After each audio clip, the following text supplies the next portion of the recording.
Fellow Toastmasters, my name, as you know, is Belal, but my full name is Sayyid Belal.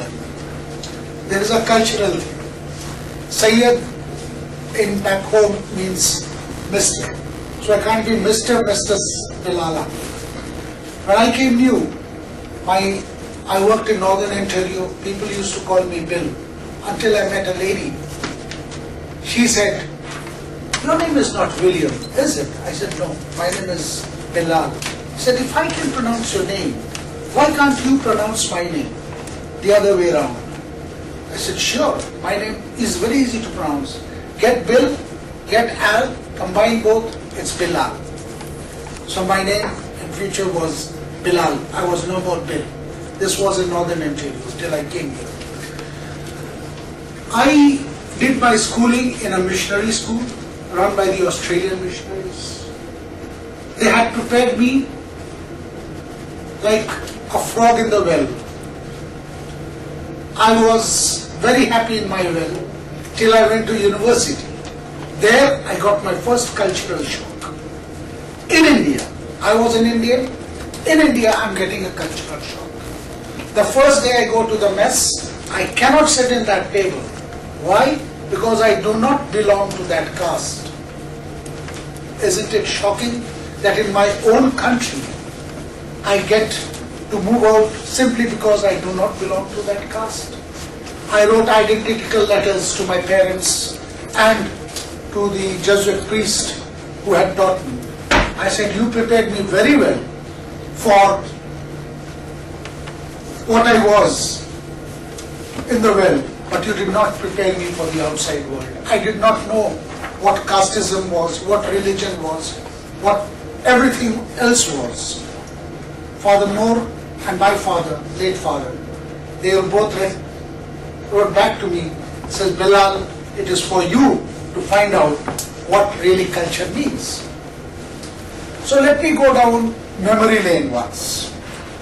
Let me start from Zambia, where I spent 13 years of the best portion of my life in Zambia. When I went to the office, the Zambians used to come in, they knock at the door. I used to give permission, come in, but they would never stand. They would immediately sit down on the chair. I used to feel very uncomfortable, whether he was the general manager or he was the janitor. The moment they came, they just sat down on my chair. So later on, we had the orientation program. In the orientation, there was something that revealed to me what actually their culture was. The man, whoever came to my office, in fact, by sitting down, used to give me a respect. You see, in their culture, if I talk to you like this, I'm looking down upon you. But when I'm sitting down on the chair, I'm either equal to you, and when I bend down, it is not slavery or the remnants of the slavery. It is because they're giving you respect. That was something absolutely new to me. It was new culture, new everything. The other thing I asked those persons, I see this woman carrying a huge load on her head, a knapsack at the back, a child in the front, and this man is walking in the front with nothing but a stick. He says, "Belal, this is the culture here. It is the environment that makes the culture." I said, "Very true." This particular man had to have his hands free because he had to have the weapon in his arms to protect his wife and child. In case a wild animal came, he would grab the stick and hit the animal with the arm or spear or whatever he had in his hand. So that was a cultural shock, right? Now I come to Canada. The first Christmas, I hate shopping. I detest shopping. I dislike shopping. My wife knows this very, very well. But you see, the credibility of a husband is to accompany the wife to the shopping. So I go there with her. I generally take my cryptic crosswords. I love doing cryptic crosswords.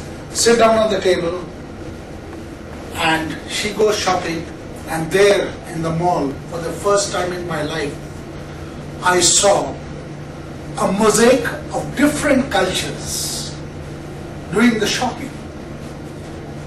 There was white, black, yellow, brown, English, Hindi, Spanish, name the language, it was there.